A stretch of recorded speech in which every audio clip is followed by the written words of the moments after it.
ओम शांति। आज के तारीख हलो 21 मे 2024 प्रातः मुरली। ओम शांति। बाप दादा मधुबन।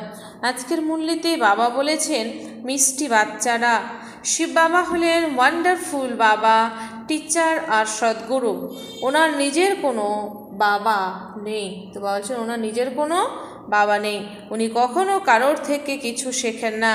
ওনার গুরুর প্রয়োজন নেই, এরকম বিষয়ে তোমাদের স্মরণ করা উচিত। তো বলেছেন যে মিষ্টি বাবা হলেন ওয়ান্ডারফুল বাবা, টিচার আর সদ্গুরু।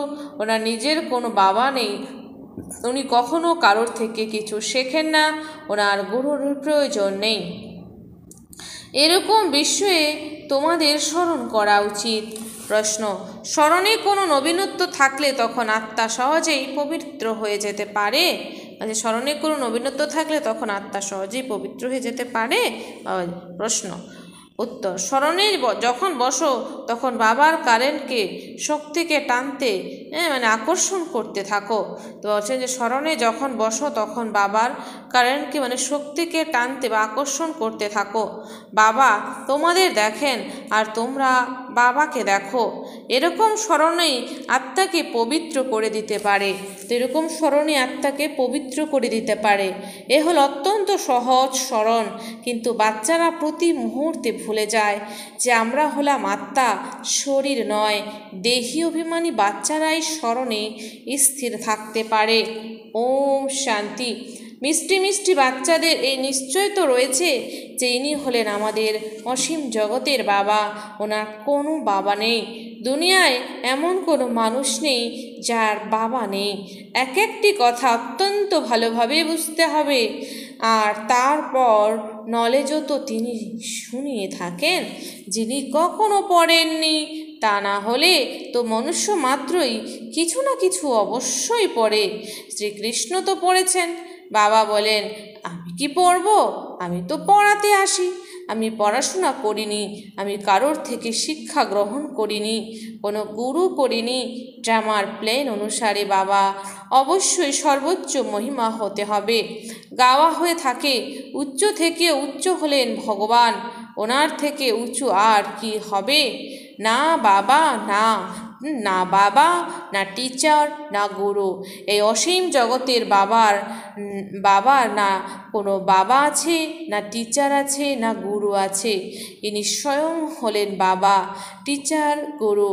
এ তো তোমরা ভালোভাবে বুঝতে পারো। এরকম কোনো ব্যক্তি হতে পারে না। এই বিষয়ে এরকম বাবা, টিচার, সদ্গুরুকে স্মরণ করা উচিত। মানুষ বলেও ও গডফাদার, বা বলেছেন যে মানুষ বলেও ও গডফাদার, উনি হলেন নলেজফুল টিচার ও সুপ্রিম গুরু।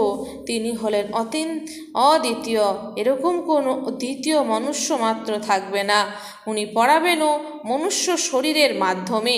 পড়ানোর জন্য মুক্ত অবশ্যই চাই, এও যেন প্রতি মুহূর্তে বাচ্চাদের স্মৃতিতে থাকে। তাহলেও তরি পার হয়ে যাবে। বাবাকে স্মরণ করলেই বিকর্ম বিনাশ হয়ে যাবে। সুপ্রিম টিচার মনে করলে সমগ্র জ্ঞান বুদ্ধিতে চলে আসবে। তিনি হলেন সদ্গুরু। আমাদেরকে যোগ শেখাচ্ছেন। একজনের সঙ্গে যোগ যুক্ত হতে হবে। সমস্ত আত্মাদের একজনই হলেন বাবা। তিনি সমস্ত আত্মাদের বলেন মামেকম, একমাত্র আমাকেই স্মরণ করো। আত্মাই সব কিছু করে। এই শরীররূপী মোটরের চালক হলো আত্মা। তাকে রথ বলো বা যা কিছুই বলো, মুখ্য চালক হলোই আত্মা। আত্মার বাবা হলেন একজনই। মুখে বলেও থাকো আমরা সকলেই হলাম ভাই ভাই, এক বাবার সন্তান আমরা সকলেই হলাম ভাই ভাই। তারপর যখন বাবা আসেন প্রজাপিতা ব্রহ্মার শরীরে, তখন ভাই বোন হতে হয়।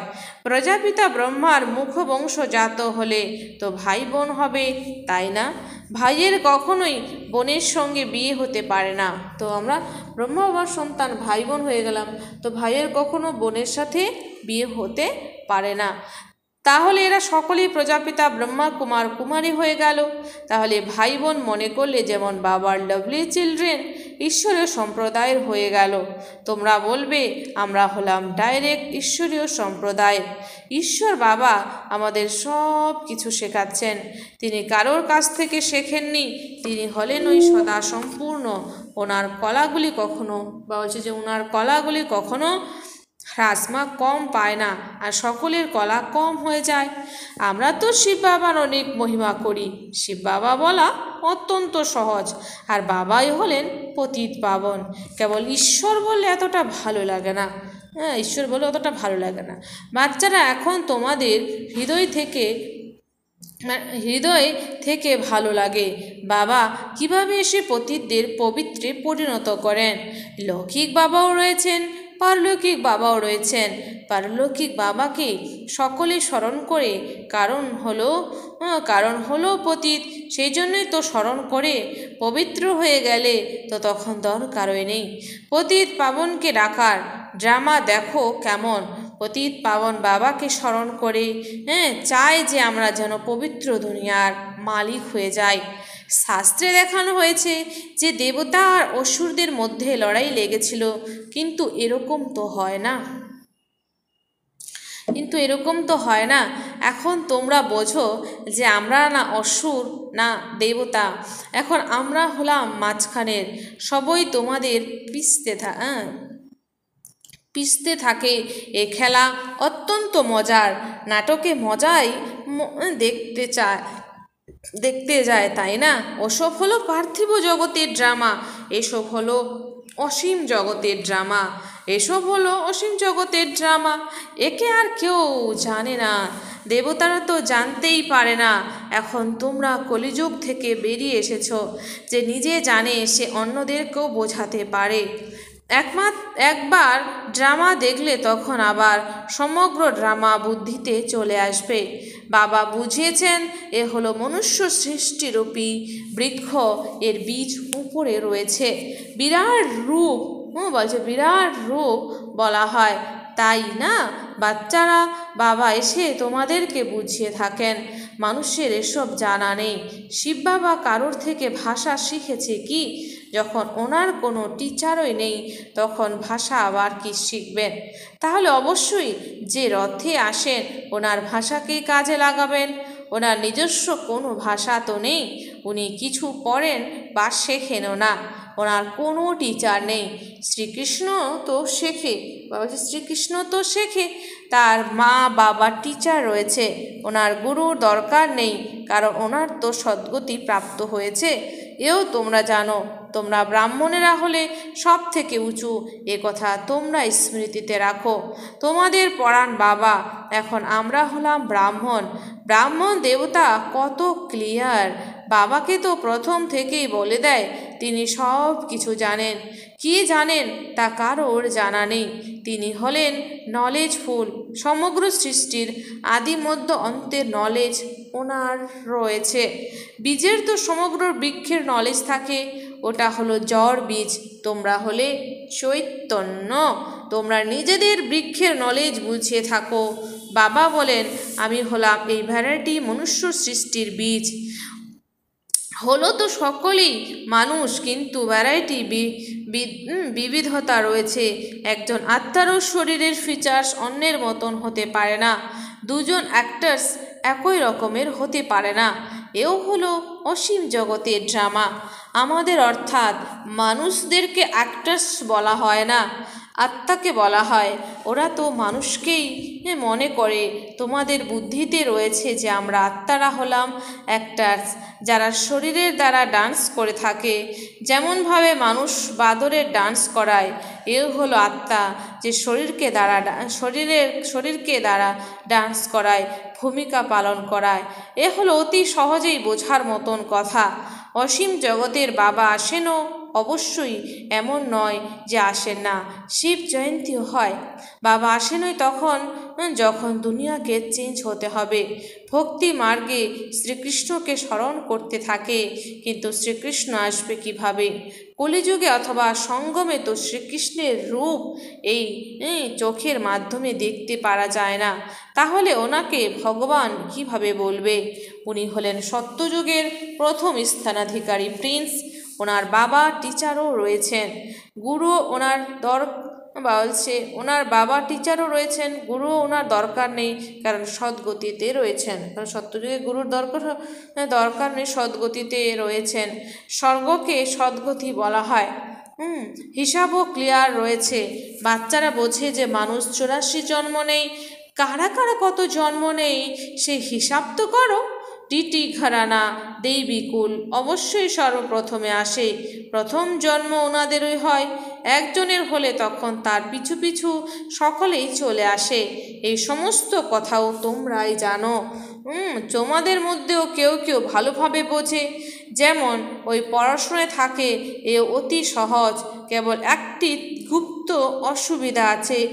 তোমরা বাবাকে স্মরণ করো, তাতে মায়া বিঘ্ন সৃষ্টি করে, কারণ মায়া রাবণের ঈর্ষা হয়। তোমরা রামকে স্মরণ করো, সেই জন্য রাবণের ঈর্ষা হয় যে আমার অনুগামীরা রামকে কেন স্মরণ করে। এও ড্রামায় প্রথম থেকে নির্ধারিত হয়ে রয়েছে, নতুন কথা নয়। কল্পপূর্বেও যে ভূমিকা পালন করেছিল সেই পালন করবে। এখন তোমরা পুরুষার্থ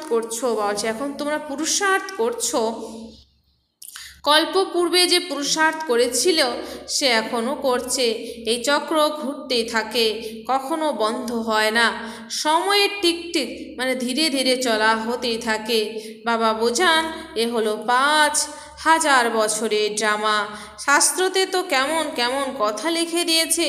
বাবা এরকম কখনো বলেন না যে ভক্তি ছেড়ে দাও, কারণ যদি এখানেও চলতে না পারে আর ওটাও ছেড়ে দেয়, তখন না এখানকার না ওখানকার থাকবে, কোনো কাজেই থাকে না। সেই জন্য তোমরা দেখো যে অনেক মানুষ এরকম আছে যারা ভক্তি ইত্যাদি কিছুই করে না, বেশ এভাবেই চলতে থাকে। অনেকে তো বলে ভগবানও অনেক রূপ ধারণ করেন। আরে এ হলো অসীম জগতের, বা বলছে আরে এ হলো অসীম জগতের অনাদি পূর্ব নির্ধারিত ড্রামা, যা রিপিট হতে থাকে। সেই জন্য একে অনাদি অবিনাশী ওয়ার্ল্ড ড্রামা বলা হয়। বাচ্চারা এও তোমরাই বুঝতে পারছো। এর মধ্যেও তোমাদের অর্থাৎ কুমারীদের জন্য হলো অত্যন্ত সহজ। তো বাবা বলছেন কুমারীদের জন্য জ্ঞানে চলা অত্যন্ত সহজ। মাতারা তো যে সিঁড়ি চলেছে তা নামতেও তো হবে। কুমারীদের তো আর কোনো বন্ধন নেই, চিন্তাই নেই, বাবার হয়ে যেতে হবে। লৌকিক সম্বন্ধকে ভুলে পারলৌকিক সম্বন্ধ জুড়তে হবে। কলিযুগে তো আছেই দুর্গতি, ড্রামা অনুসারে নিচে নামতেই হবে। ভারতবাসীরা বলে এই সব কিছুই হলো ঈশ্বরের, তিনি হলেন মালিক। তোমরা কে? আমরা হলাম আত্মা, বাকি এই সব কিছুই হলো ঈশ্বরের। এই দেহ ইত্যাদি যা কিছু রয়েছে তা পরমাত্মা দিয়েছেন। মুখে বলে সঠিক, বলে দেয় এসব কিছু ঈশ্বর দিয়েছেন। আচ্ছা, তাহলে ওনার দেওয়া জিনিসের প্রতি চিন্তা থোড়াই করা উচিত, কিন্তু সে পথেও চলে না, রাবণের মতে চলে। দেওয়া জিনিসের প্রতি চিন্তা থোড়াই করা উচিত, কিন্তু সে তো রাবণের পথেও চলে। উচিত, কিন্তু সে পথেও তো চলে না, রাবণের মতে চলে। বাবা বুঝিয়ে থাকেন তোমরা তো হলে ট্রাস্টি, কিন্তু রাবণ সম্প্রদায়ের হওয়ার কারণে তোমরা ট্রাস্টি ভাবের মধ্যেও নিজেকে ধোঁকা দিয়ে থাকো। মুখে বলো এক, করো অন্য। যে জিনিস বাবা দিয়েছেন তারপর নিয়েছেন, তাহলে তাতে তোমাদের দুঃখ কেন হয়? মমত্ব দূর করার জন্যই এই সমস্ত কথা বাবা নিজের বাচ্চাদেরকে বুঝিয়ে থাকেন। এখন বাবা এসেছেন, তোমরাই ডেকেছিলে, বাবা আমাদেরকে সাথে করে নিয়ে চলো। আমরা রাবণ রাজ্যে অত্যন্ত দুঃখী হয়ে পড়েছি, এসে আমাদের পবিত্র করো, কারণ মনে করি পবিত্র হওয়া ব্যতীত আমরা যেতে পারি না। আমাদেরকে নিয়ে চলো, কোথায়? ঘরে নিয়ে চলো। সকলেই বলে আমরা ঘরে যাব। শ্রীকৃষ্ণের ভক্তরাও চায় আমরা কৃষ্ণপুরী বৈকুণ্ঠে যাব। সত্যযুগে স্মরণে আসে, এ হলো প্রিয় জিনিস। মানুষ মারা গেলে স্বর্গে যায় না, স্বর্গ তো সত্যযুগে থাকে। কলিযুগে হয় নরক, তাহলে অবশ্যই পুনর্জন্ম নরকে হবে। এ কোনো সত্যযুগ তোরাই না, তা নয়। সে তো হলো ওয়ান্ডার অফ দ্য ওয়ার্ল্ড, বিশ্বের বিস্ময় বলেও বোঝে। ও তবুও কেউ মারা গেলে তখন আত্মীয় পরিজনেরা কিছুই বোঝে না। বাবার কাছে যে 84 চক্রের নলেজ রয়েছে তা বাবাই দিতে পারেন। তোমরা তো নিজেদেরকে দেহ মনে করতে তা ভুল ছিল। এখন বাবা বলেন দেহি অভিমানী ভব। শ্রীকৃষ্ণ তো বলতে পারে না যে দেহি অভিমানী ভব, ওনার তো নিজের দেহ রয়েছে, তাই না? শিব বাবার তো নিজস্ব দেহ নেই, এ হলো ওনার রথ, যার মধ্যে উনি বিরাজমান। এ হলো ওনার রথ, আবার এনারও রথ। এনার নিজের আত্মাও রয়েছে, বাবারও লোন নেওয়া রয়েছে। বাবা বলেন আমি এনার শরীরের আধার নিয়ে থাকি, নিজের তো নেই, তাহলে পড়াবো কিভাবে? বাবা রোজ বসে বাচ্চাদেরকে আকর্ষণ করেন যে নিজেকে আত্মা মনে করো আর বাবাকে দেখো, এই শরীরও ভুলতে থাকো। আমি তোমাদেরকে দেখি, তোমরা আমাকে দেখো। তোমরা যত বাবাকে দেখবে পবিত্র হতে থাকবে। পবিত্র হওয়ার আর কোনো উপায় নেই। যদি হয়তো বলো যার দ্বারা আত্মা পবিত্র হয়ে যায়। গঙ্গার জলে তো বাবা বলছে হবে না, প্রথমে তো যে কোনো কাউকে বাবার পরিচয় দিতে হবে। তো বাবা বলছেন প্রথমে আমাদের যে কোনো কাউকে বাবার পরিচয় দিতে হবে। এমন বাবা তো আর কেউ হতে পারে না। নারী দেখো, অনুভব করো, যাতে বিস্মিত হয়ে যায়। বুঝবে অবশ্যই যে নাকে পরমাত্মা বলা হয়। বাচ্চারা এখন তোমাদেরকে বাবা নিজের পরিচয় দিচ্ছেন, আমি কে সেও বাচ্চারা জানে। হিস্ট্রি রিপিট হয়, যে এই কুলের হবে সে আসবে, বাকি সকলেই আপন আপন ধর্মে চলে যাবে। যারা অন্যান্য ধর্মে কনভার্ট হয়ে গেছে তারা পুনরায় বেরিয়ে এসে নিজের সেকশনে চলে যাবে। সেই জন্য নিরাকারী বৃক্ষ দেখানো হয়েছে। বাচ্চারা এই সমস্ত কথা তোমরাই বোঝো, বাকিরা তো কেউ মুশকিলই বোঝে। 7-8 জনের মধ্যে কোনো 1-2 জন বেরোবে যারা বুঝবে। এই নলেজ হলো অত্যন্ত ভালো। যারা এখানকার হবে তাদের ঝড় কম আসবে, মনে হবে আবার যাই, গিয়ে শুনি। কেউ আবার সঙ্গের রঙ্গেও চলে আসে, তারপর আর আসে না। যেখানে পার্টিকে দল যেতে দেখবে সেখানেই জুড়ে যাবে। অনেক পরিশ্রম করতে হয়। কত পরিশ্রম করতে হয়! প্রতি মুহূর্তে বলে যে আমরা ভুলে যাই আমি হলাম আত্মা, শরীর নয়। সেও প্রতি মুহূর্তে ভুলে যায়। বাবাও জানেন যে বাচ্চারা কামচিতায় বসে কালো হয়ে গেছে, কবরে ঢুকে গেছে, সেই জন্য কালো হয়ে গেছে। তাদেরকে পুনরায় বাবা বলেন আমার বাচ্চারা সকলেই পুড়ে মারা গেছে। এ হলো অসীম জগতের কথা। কত কোটি কোটি আত্মারা ব্রহ্মলোকে থাকে। বাবা তো অসীম জগতের মধ্যে দাঁড়িয়ে রয়েছেন, তাই না? তোমরাও অসীমের মধ্যে দাঁড়িয়ে থাকবে। তোমরা জানো যে বাবা স্থাপনা করে চলে যাবেন, তারপর তোমরা রাজত্ব করবে। বাকি সমস্ত আত্মারা শান্তিধামে চলে যাবে। আচ্ছা, মিষ্টি মিষ্টি হারানিধি বাচ্চাদের প্রতি মাতা পিতা বাপদাদার স্মরণে স্নেহ সুমন আর সুপ্রভাত। আত্মারূপী পিতা তার আত্মারূপী বাচ্চাদেরকে জানাচ্ছেন নমস্কার। আমরা সমস্ত আত্মারূপী বাচ্চারা জানাই মাতা পিতা বাপ দাদাকে স্নেহ সুমন আর নমস্কার। ধারণার জন্যেই মুখ্য সার 1 নাম্বার, তোমাদের অর্থাৎ অ্যাকচারদের প্রতি রাবণ কোনো বিরোধী বিকারী আত্মা যদি ঈর্ষা করে বিঘ্ন সৃষ্টি করে ঝড় ঝঞ্ঝার মাঝখানে ফেলে দেয়, তখন তাকে না দেখে নিজের পুরুষার্থে তৎপর থাকতে হবে।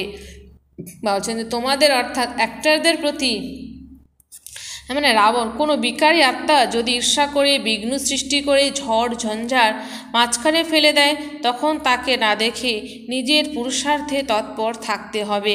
কারণ এই ড্রামায় প্রত্যেক অ্যাক্টরের নিজের নিজের পার্ট রয়েছে। এই অনাদি ড্রামা বানানোই রয়েছে।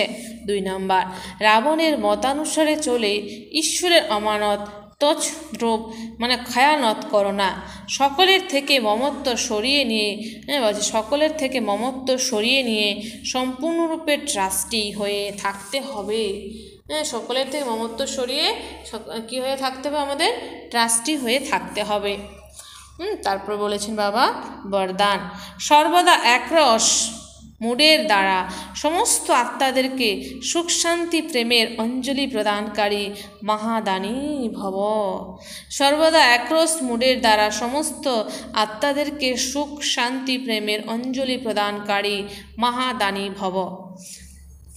স্পষ্টীকরণ, বাচ্চারা তোমাদের মুড যেন সর্বদা খুশিতে একরস থাকে।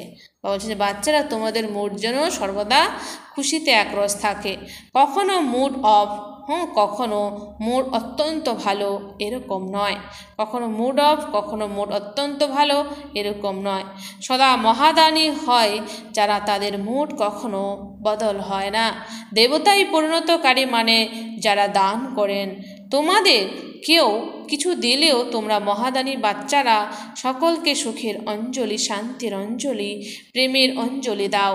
শরীরের সেবার সাথে মন থেকে এরকম সেবায় বিজি থাকো, তবেই ডবল পুণ্য জমা হয়ে যাবে। স্লোগান, তোমাদের বিশেষত্বগুলি হলো প্রভু প্রসাদ, এগুলিকে শুধুমাত্র নিজের প্রতি ইউজ করো না, বন্টন করো আর বৃদ্ধি করতে থাকো। তো বাবা বলছেন যে আমাদেরকে যে বাবা বিশেষত্বগুলো দিয়েছে এগুলো হলো প্রভু প্রসাদ, এগুলোকে শুধুমাত্র নিজের জন্য ইউজ করবে না, বন্টন করো আর বৃদ্ধি করতে থাকো। যত আমরা ইউজ করবো তত আমাদের বৃদ্ধি হবে। আচ্ছা, ওম শান্তি। ধন্যবাদ বাবা আজকের এই সুন্দর মিষ্টি মূল্যের জন্য।